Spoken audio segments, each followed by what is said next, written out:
안녕하세요. 책 읽어주는 여자 에젤 강미경입니다. 우리가 생각하는 것 이상으로 우리 삶에서 일어나는 온갖 문제의 배후에는 악한 영, 귀신의 영향력이 있다고 봐도 무리가 아닌데요. 모르면 당합니다. 그래서 귀신의 정체를 잘 알고 승리하시길 바라는 마음으로 데릭 프린스 목사님의 저희가 내 이름으로 귀신을 쫓아내며 마가복음 16장 17절 말씀을 제목으로 붙인 이 책을 소개해 드립니다. 데릭 프린스 목사는 영국인 부모 아래 인도에서 태어났다. 캠브리지 대학교 현대 철학 교수를 역임했고 20세기의 뛰어난 성경 해설가로 50권이 넘는 저서를 남겼으며 100개 언어로 번역되었다. 80살이 넘도록 전 세계를 여행하며 복음을 전하고 귀신에게 고통당하는 사람들이 자유를 얻도록 돕는 사역에 힘썼다. 데릭 프린스 선교회는 미국을 비롯해 호주, 캐나다, 아프리카, 유럽, 한국 등 전 세계에 30여 개의 지부를 두고 있다. 나는 예전에 귀신의 존재를 잘 몰라서 목회자로서 내 책임을 다하지 못하고 성도들의 절박한 문제에 도움을 주지 못했던 것을 비통하게 여긴다. 두 가지 특별한 사례가 마음속에 떠오른다. 우리 교인 중 독일에서 온 유대인 마커스의 대가족은 모두 히틀러의 가스실에서 희생되었고 마커스와 형만 살아남았다. 그 후 영국에서 마커스는 예수님을 만났고 예수님이 그의 주인이며 구원자라는 것을 항상 담대하고 신실하게 증거했다. 하지만 그는 믿는 자들에게 주님이 약속하신 내적 평안 속으로 들어가지 못하는 것 같았다. 홀로코스트로 인한 정신적 충격과 더불어 마커스는 성장 배경에서 또 다른 정서적인 문제를 가지고 있었다. 마커스가 태어났을 때 딸을 원했던 어머니는 어린 시절 내내 그에게 여자 옷을 입혔고 모든 면에서 그를 여자아이처럼 대했다.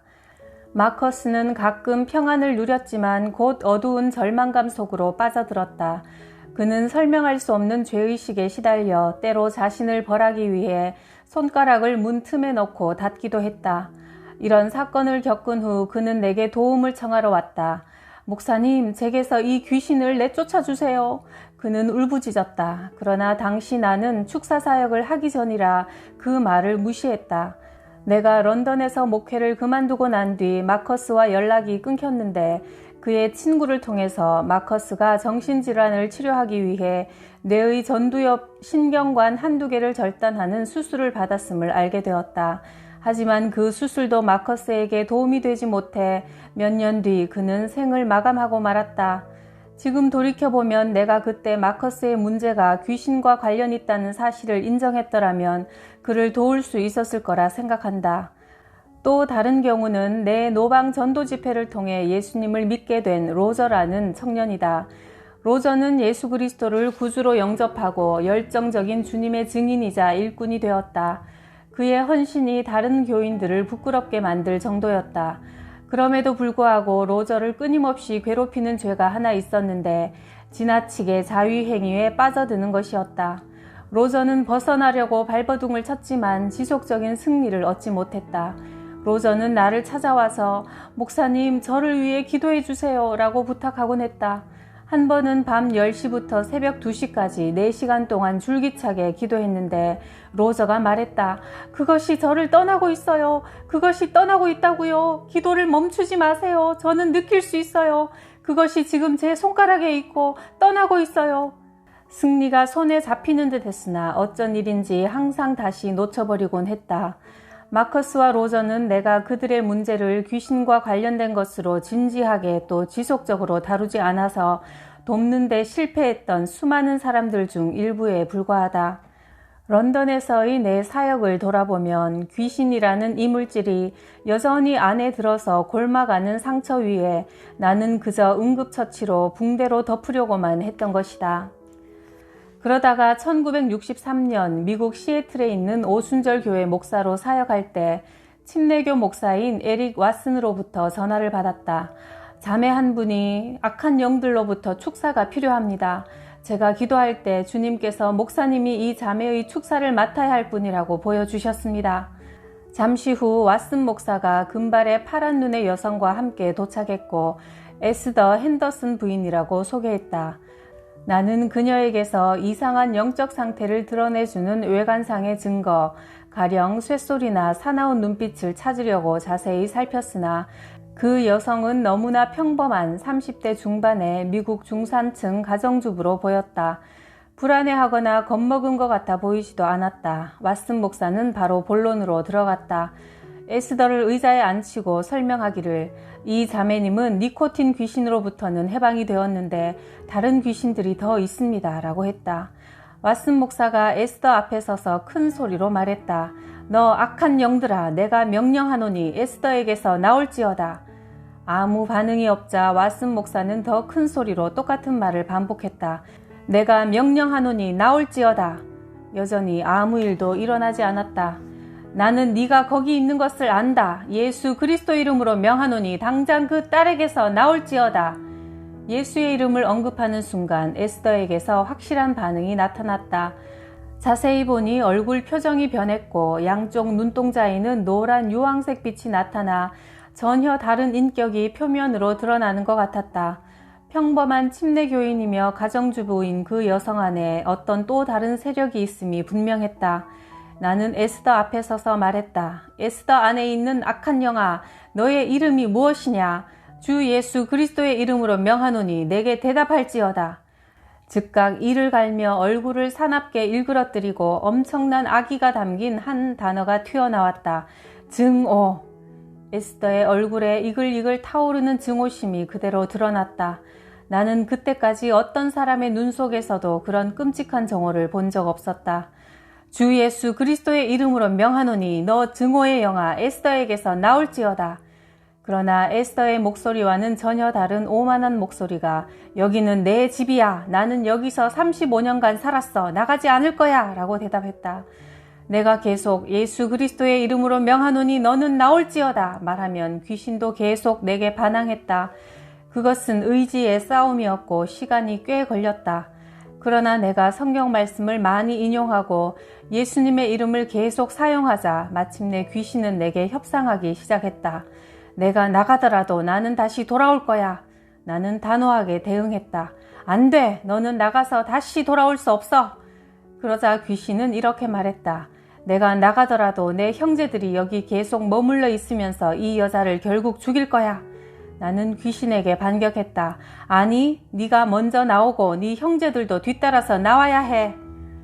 귀신이 여럿 들어있는 게 분명했다. 귀신은 또 말했다. 우리가 이 여자에게서 나가더라도 우리는 여전히 이 여자의 딸을 점령하고 있어. 안 돼. 너희는 먼저 에스더에게서 나오고 그 다음 에스더의 딸에게서도 나와야 돼.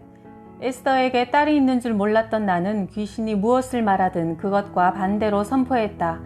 그 시점에서 귀신은 전술을 바꾸었다. 갑자기 에스더의 팔이 올라가 목을 감더니 손으로 자기 목을 조르기 시작했다. 얼굴은 시커멓게 변하고 눈이 툭 튀어나오기 시작했다. 함께 있던 힘센 존 포크너 집사가 합세하여 간신히 우리는 에스더의 손을 목에서 떼어낼 수 있었다. 에스더의 힘은 초자연적이었다. 그리고 나서 다시 귀신과의 싸움으로 돌아왔다. 내 배 안에서 마치 부푼 풍선 같은 엄청난 압력이 느껴졌고 그것이 에스더 안에 있는 귀신을 밀어내고 있는 것처럼 느껴졌다. 갑자기 에스더의 입에서 쉿 하는 소리가 나오더니 머리가 앞으로 축 처지고 몸이 늘어졌다. 동시에 내 뱃속의 풍선도 바람이 빠졌다. 그 순간 귀신이 나갔음을 알아차렸다. 그러나 곧 에스더의 몸이 다시 뻣뻣해지기 시작했고 내 뱃속의 풍선도 부풀어 올랐다. 나는 첫 번째 귀신이 형제들이라고 언급했던 귀신들과 다시 대결하고 있음을 깨달았다. 두 번째 귀신은 자기 이름을 두려움이라고 밝힌 후 또 한 차례의 투쟁 끝에 떠나갔다. 총 5시간 동안 교만, 질투, 자기 연민의 귀신들이 연이어 나갔다. 나는 자기 연민도 귀신일 수 있구나 하고 생각했다. 그날 귀신과의 싸움을 통해 나는 사람들의 행동 배후에서 역사하는 세력을 볼 수 있었다. 그 다음 귀신은 자기 이름을 음란이라고 부르고 나왔다. 나는 그것이 사람들을 성적 부도덕으로 몰고 가는 영적인 세력이라고 판단했다. 또 그 다음 귀신은 자신을 사망이라고 했다. 나는 항상 사망을 신체적인 상태로 여겨왔는데 그 순간 요한계시록 6장 8절 그 말 탄 자의 이름이 사망이라는 말씀이 기억났다. 호기심이 발동하여 나는 사망의 영에게 물었다. 언제 이 여자에게 들어갔지? 3년 반 전 이 여자가 수술대 위에서 거의 죽을 뻔했을 때.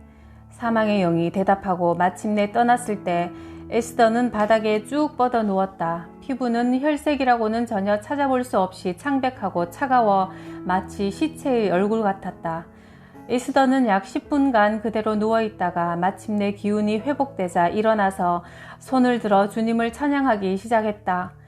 그 다음 주 에스더 부인이 전화해서 귀신들이 다시 돌아오려고 해요. 와서 좀 도와주세요. 요청하여 나와 아내가 집으로 찾아갔다. 우리는 에스더에게 야고보서 4장 7절 말씀 위에 견고히 서도록 격려했다. 너희는 하나님께 복종하고 마귀를 대적하라. 그리하면 너희를 피하리라. 우리가 그 집에 있는 동안 6살 난 딸이 주변을 왔다 갔다 했다. 로즈는 가냘프고 우울하고 내향적인 아이였다. 내가 로즈의 얼굴을 쳐다볼 때마다 시선을 돌리며 고개를 숙였다. 나는 로즈가 정신지체아임을 알게 되었다. 나는 에스더에게서 나간 귀신들이 딸을 점령하고 있다고 한 말이 생각났다. 로즈를 위해 기도할 때 우리는 에스더에게 했던 것과 비슷한 과정을 밟았다. 귀신들은 정체를 드러내었고 로즈의 표정을 장악하고 아이의 입을 통해 말했다. 나는 에스더에게 물었다. 저 소리가 로즈의 목소리입니까? 아니요, 전혀 제 딸의 소리가 아니에요. 저는 이런 일을 상상도 못했습니다. 로즈 안에 있던 귀신들은 에스더의 경우처럼 처음 정체를 드러낸 영은 증오였고 마지막 귀신은 사망이었다. 사망의 귀신이 나오자 로즈는 에스더가 그랬듯이 시체처럼 바닥에 축 늘어져 누워 있었다. 귀신으로부터 완전히 해방되자 로즈는 더 이상 정신지체아가 아닌 정상적이고 행복한 어린 소녀로 바뀌었다. 그전에는 귀신이 로즈의 인격과 지능을 억압해왔던 것이다. 이 경험이 있고 나서 나는 새로운 관점으로 교인들을 바라보게 되었다. 그전에 결코 이해하지 못했던 그들 안에서 역사하는 세력들과 특징을 알게 되었다. 에스더같이 선량하고 평범한 침례교 교인에게 귀신이 역사할 수 있다면 다른 교인들에게도 귀신이 역사할 수 있지 않을까? 에스더와 로즈에게 축사 사역을 한 지 한 달쯤 지난 어느 주일 아침, 그날 설교 본문은 이사야 59장 19절 말씀이었다. 원수가 홍수같이 올 때 여호와의 영이 그를 대적하여 깃발을 올리시리라. 약 10분쯤 설교했을 때 성령님이 나를 사로잡으셔서 나는 유난히 담대하게 말씀을 선포했다. 사단이 무슨 짓을 하더라도 최종 결정권자는 항상 하나님이라는 내용이었다. 하나님이 어두운 밤에 아브라함을 밖으로 데리고 나가 하늘의 별들을 보여주시며 내 씨가 이와 같으리라. 창세기 15장 5절에서 말씀하셨습니다. 예수 그리스도를 믿음으로 아브라함의 자손이 된 우리는 별처럼 빛나게 될 것입니다. 이 말씀을 마쳤을 때 맨 앞줄에 혼자 앉아있던 반주자 샤론이 소름 끼치는 긴 비명을 지르며 공중으로 팔을 뻗더니 바닥에 무너지듯 쓰러졌다. 강대상 바로 앞에 누워서 몸을 비틀며 신음했다. 그 사건은 그날 내가 선포한 말씀에 대한 마귀의 도전이었다. 바로 내가 설교하는 강대상 앞에서 귀신이 드러난 것이다. 그 순간 나는 도움이 필요하다고 느껴 아내 리디아와 뒷좌석에 앉아있던 장로교인 친구 포크넛이 부부를 앞으로 나와달라고 요청했다. 이 자매 안에 있는 너 악한 영아, 너의 이름이 무엇이냐? 하고 쉐리 부인이 묻자 젊은 여성의 목에서 거칠고 걸걸한 남자 목소리가 나와 내 이름은? 이라고 하더니 더 이상 말하지 않았다. 쉐리 부인이 다시 같은 질문을 했지만 귀신은 내 이름은? 이라고만 말하고 멈췄다. 그 다음 내가 개입하여 주여 주의 이름이면 귀신들도 우리에게 항복하더이다. 누가복음 10장 17절 말씀을 떠올리고 귀신에게 명령했다. 예수 그리스도 이름으로 명하노니 너는 내게 항복해야 한다. 너의 이름이 무엇이냐? 그러자 갑자기 귀신은 크게 소리를 질렀다. 내 이름은 거짓말이다. 나는 머릿속으로 재빨리 성경 말씀을 찾았다. 열왕기상 22장 말씀에 아합의 선지자들의 입에 있던 거짓말하는 영이 떠올랐다. 나는 귀신에게 명령했다. 너 거짓말하는 영아, 예수 그리스도 이름으로 명하노니 이 자매에게서 나올지어다. 귀신은 내게 반항하며 나오기를 거부했지만 예수 그리스도의 이름을 끈질기게 선포하자 마침내 약 10분 후 귀신은 급행열차가 지나갈 때처럼 길고 요란한 고함을 지르며 떠나갔다. 그 어떤 사람의 폐도 그렇게 큰 소리를 그렇게 오랫동안 지를 수는 없었다. 귀신이 나갈 때 샤론의 혀가 뱀처럼 꼬이며 푸르스름한 빛을 띠고 입 밖으로 불쑥 튀어나왔고, 귀신이 지르는 고함 소리가 가라앉자 샤론은 빈 포대자루처럼 바닥에 풀썩 쓰러졌다. 귀신 하나가 나간 것은 분명했지만 쫓아내야 할 귀신이 더 있음을 경고하는 압력이 내 안에서 느껴졌다. 그때 나는 포크너 씨와 옆에 서 있던 남자 집사에게 제가 설교를 계속할 수 있도록 이 여성을 사무실로 데려가 주시겠습니까? 요청했다.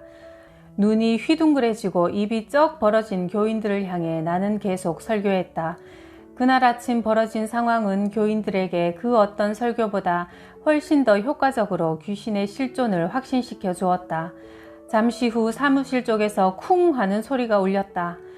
그때 아내 리디아가 다급히 빨리 와주셔야겠어요 라고 말했다. 우리 교회 피아노 반주자 샤론은 어릴 때 성령 세례도 받은 신실한 교인이었다. 샤론의 아버지는 오순절 교회 목사였고 남편은 신학생, 남편의 형도 목사였다. 샤론은 평소 교회에서 피아노 반주를 하는 조용한 여성으로 귀신이 들려 바닥에 널브러진 모습은 전혀 상상할 수 없었다. 샤론의 남편과 어머니 아버지도 나와 함께 급히 사무실로 향했다. 내가 상상하지 못한 소동이 벌어지고 있었다. 존 포크너 씨와 집사가 샤론의 팔을 한쪽씩 붙들고 있었는데 샤론은 거칠게 팔을 빼며 자기 옷을 찢었다. 그때 샤론의 어머니가 내게 말했다. 사실 샤론 부부에게 심각한 문제가 있어서 목사님과 상담을 하려고 했던 참이었어요. 샤론은 남편의 형인 목사와 불륜 관계에 빠져 있었고 그 순간에도 샤론의 지갑 속에는 시숙에게 보낼 음란한 내용의 편지 한 통이 들어있었다. 나는 즉시 샤론에게 말했다. 이것은 죄 짓는 관계입니다. 당신이 회개하고 그 관계를 끊지 않는 한 당신을 위해 기도해 줄 수 없습니다. 그리고 당신이 계속 이 죄를 범한다면 예수님이 당신을 자유케 해주실 거라고 기대하지 마십시오. 그러나 기꺼이 이 죄를 끊기 원한다면 그 편지를 제게 주십시오. 당신 앞에서 제가 그것을 찢어버리겠습니다. 한참 신랑 이후에 마침내 샤론이 편지를 내게 건네주었고 나는 그것을 찢어 쓰레기통에 버렸다. 기도하려고 손을 얹자 샤론은 바닥에 털썩 주저앉았다. 나는 샤론의 등에 손을 얹고 귀신들에게 나오라고 명하기 시작했다. 그 후 1시간 넘게 귀신들은 자기들의 이름을 말하며 하나씩 나오기 시작했는데 대부분 외설적인 이름이었다. 한 귀신의 이름은 추근거림, 다른 귀신은 애무 등. 귀신이 하나씩 나올 때마다 내 손바닥에 찌릿한 전기 충격 같은 것이 느껴졌다. 마지막 귀신이 쫓겨나자 샤론은 바닥에 축 늘어져 10분가량 누워있더니 마침내 공중으로 손을 들어 올려 귀신으로부터 해방시켜 주신 하나님을 찬양하기 시작했다. 나는 샤론이 완전히 해방된 것을 알 수 있었다. 하지만 샤론은 우리 교회로 돌아오지 않았다. 그 주일 아침 자기의 행위를 목격한 사람들을 만나는 것이 부끄러웠던 것이다. 그 사건은 나를 돌아보게 했다. 나는 어떤 목회를 하고 있는가? 매주 일요일 아침에 모이는 중산층 사교 클럽을 운영하고 있는가? 아니면 정말 악령들로부터 자유와 해방이 필요한 사람들이 찾아올 수 있는 교회를 이끌고 있는가? 그 주일 아침 사건은 연못 한가운데 돌을 던진 것과 같았다. 소문을 듣고 곳곳에서 사람들이 몰려왔는데 대부분 우리가 한 번도 만난 적 없는 낯선 사람들이었다. 교회가 아니라 우리 집으로 찾아왔다. 어떻게 우리 집을 알았는지 몇 주 동안 우리는 집에서 계속 축사를 위해 상담하고 기도했다. 새벽 2, 3시 이전에 잠자리에 든 적이 별로 없었다. 나는 영적으로나 육적으로 지친 사람이 귀신의 공격에 취약하다는 것을 깨달았다. 그 이후로부터 나는 예수님의 십자가 죽음을 통해 귀신을 쫓아낼 수 있다는 믿음을 사람들 안에 심어 나가기 시작했다. 1967년 나는 뉴질랜드로부터 초청받아 미국을 벗어나 처음으로 축사 사역을 했고 그 이후 20개국 이상에서 공식적인 축사 사역을 했다. 가장 기억에 남는 집회는 1984년 중앙아프리카 잠비아의 외딴 시골에서 열린 모임이다. 7,000명의 아프리카 사람들이 참석한 집회에 주 강사로 갔다. 설교가 끝났을 때 옷을 잘 차려입은 어떤 남자가 내게 다가왔다. 그런데 갑자기 땅바닥에 몸을 던지고 내 발 앞에서 흙먼지에 뒹굴며 감사합니다. 감사합니다. 내 평생 고통 없이 지낸 날이 단 하루도 없었습니다. 오늘 저는 난생 처음 모든 고통에서 벗어났습니다. 라고 부르짖었다. 그 후 벌어진 광경은 그야말로 극적이었다. 그 지역 사람들은 사냥을 무척 좋아했는데 주술사들은 사냥을 잘 하려면 잡으려 하는 동물, 즉 사자, 코끼리, 멧돼지의 영에게 자신을 열어야 한다고 가르쳤다. 우리가 다 같이 축사기도를 하자 이런 동물의 영들이 정체를 드러냈다. 정글의 온갖 짐승 소리가 요란하게 울려 퍼졌다. 앞에 있던 사자의 영을 가진 남자가 나를 덮치려 했으나 다른 사람이 재빨리 다리를 걸어 땅바닥에 엎어졌다. 어떤 이들은 남녀 할 것 없이 멧돼지처럼 코로 땅을 팠고 또 많은 여자들이 뱀처럼 배로 땅을 기어다녔고 한 남자는 집회장 입구까지 경사진면을 통나무처럼 굴러서 올라갔다. 사역자들이 계속 예수 그리스도의 이름을 선포하자 1시간 정도 지나 대소란은 가라앉았고 뒤이어 초자연적인 평강이 임했으며 나는 대부분의 사람들이 짐승 귀신들로부터 자유로워졌음을 알게 되었다. 사람들이 내 인도를 따라 성령 세례를 받기 위해 함께 기도한 후 수천 명이 동시에 성령의 충만함으로 기도하는 모습은 실로 경외심을 불러일으키는 장면이었다. 축사는 그 자체가 목적이 아니라 성령 충만함 속으로 들어가기 위한 필수적인 단계인 것이다. 2차 대전이 끝난 후 전쟁으로 파괴된 런던은 재건을 위해 힘겹게 고토하고 있었다. 영국은 전쟁에서 승리했지만 전쟁의 열매는 쓰디쓴 것이었다. 모든 것이 부족했다. 삶을 조금이라도 즐기는데 혹은 최소한 견뎌내는데 도움이 되는 설탕, 버터, 차 같은 물품들은 공급량이 엄격히 제한되어 줄은 길고 사람들은 쉽게 짜증을 냈다. 영국의 영적인 삶의 수준은 지난 200년을 통틀어 가장 낮은 상태였다. 정기적으로 예배에 참석하는 사람은 전 인구의 5% 미만에 불과했고 우울한 정서를 해독할 긍정적인 소망의 메시지를 전하는 교회도 거의 없었다. 나는 런던 시내에 있는 작은 오순절 교회를 목회했는데 그 시절을 돌이켜보면 음울함이 지배적인 인상으로 떠오른다. 거리도 건물도 사람들도 모두 음울했다. 하늘조차 거의 항상 어두웠다. 하지만 도시의 음울함보다 훨씬 더 심각한 또 다른 종류의 음울함이 있었다. 그것은 내 마음에 자리 잡은 설명하기 힘든 이상한 우울함이었다. 당시 나는 비교적 성공한 목사였다. 매주 새로운 사람들이 주님을 영접했고 치유의 기적도 보았으며 성령의 초자연적인 권능이 나타나는 것도 체험했다. 그런데도 나는 계속 내적인 좌절감을 맛보고 있었다. 어떤 목소리가 다른 사람들은 다 성공할지 모르나 너는 아니야 라고 속삭이는 것 같았다. 그때까지 내 삶은 성공의 연속이었다. 군 복무 기간 중 성경을 읽다가 예수 그리스도를 만나고 군에서 제대한 후 목사로 사역하기까지 하나님께서 어떻게 나를 한 걸음씩 인도해 오셨는지 잘 알고 있었다. 나는 한 번도 내가 구원받았음을 의심하지 않았다. 그러나 때때로 우울함이 회색 안개처럼 내 머리와 어깨를 감싸며 나를 짓눌렀다. 나는 그 우울증을 떨쳐버리기 위해 내가 알고 있는 모든 영적 수단을 동원했다. 매일 2번 성경 말씀을 읽고 매주 하루씩 금식했다. 때로는 며칠 혹은 일주일 내내 기도와 금식에 집중했다. 그럴 때는 우울증이 잠시 거쳤지만 그러나 어김없이 다시 찾아왔다. 그럴 때마다 내 절망감은 점점 깊어갔다. 1953년 이사야 61장을 읽다가 3절 말씀에 이르러 눈이 번쩍 뜨였다.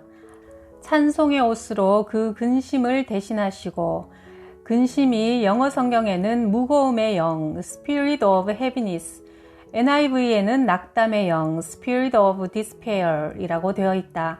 그렇다면 내가 지금까지 투쟁해온 세력은 내 자신의 일부가 아닌 다른 어떤 존재, 즉 내 마음 한 부분을 점령한 악령이었단 말인가?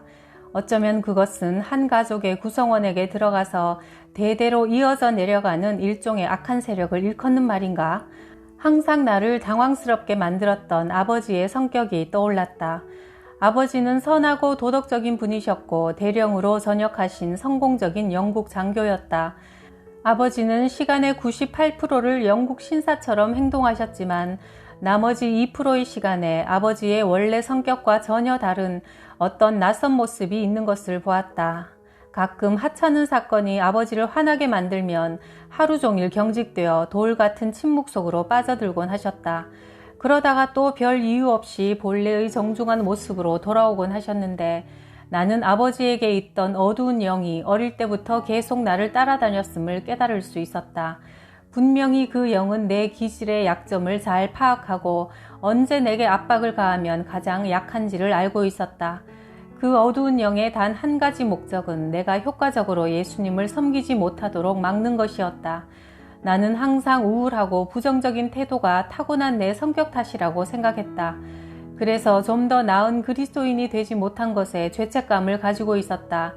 그러나 이제 내 갈등이 내 인격과의 싸움이 아니라는 사실을 분명히 알게 되었다. 그리고 나서 즉시 성령님께서 요엘서 2장 32절의 약속을 생각나게 해주셨다. 누구든지 여호와의 이름을 부르는 자는 구원을 얻으리니. 나는 이렇게 간단한 기도를 드렸다. 주님, 제가 무거움의 영에 눌려 살아온 것을 주님께서 보여주셨습니다. 그러나 주님의 이름을 부르면 구원을 받는다고 약속하셨습니다. 그래서 저는 주님의 이름을 부릅니다. 저를 구원해 주옵소서. 예수님의 이름으로 기도합니다. 기도에 대한 반응이 즉각 일어났다. 하늘로부터 거대한 진공 청소기 같은 것이 내려와서 내 머리와 어깨를 짓누르고 있던 회색 안개를 빨아들였다. 동시에 내 가슴 언저리를 누르고 있던 압박감이 휙 떠나가면서 잠시 숨이 막히는 것 같았다. 갑자기 내 주변의 모든 것이 밝아 보였고 무거운 짐이 어깨에서 벗겨졌다. 나는 해방된 것이다. 그때까지 언제나 그 압박감 아래 있었기 때문에 갑자기 자유로워진 것이 이상하게 느껴졌지만 나는 곧 자유가 정상이고 압박감이 비정상이라는 것을 알게 되었다. 하나님은 또한 지속적인 감사와 찬양의 중요성을 내게 가르치셨다. 내가 여호와를 항상 송축하며 내 입술로 항상 주를 찬양하리이다. 시편 34편 1절처럼 감사와 찬양이 귀신을 쫓아낸다.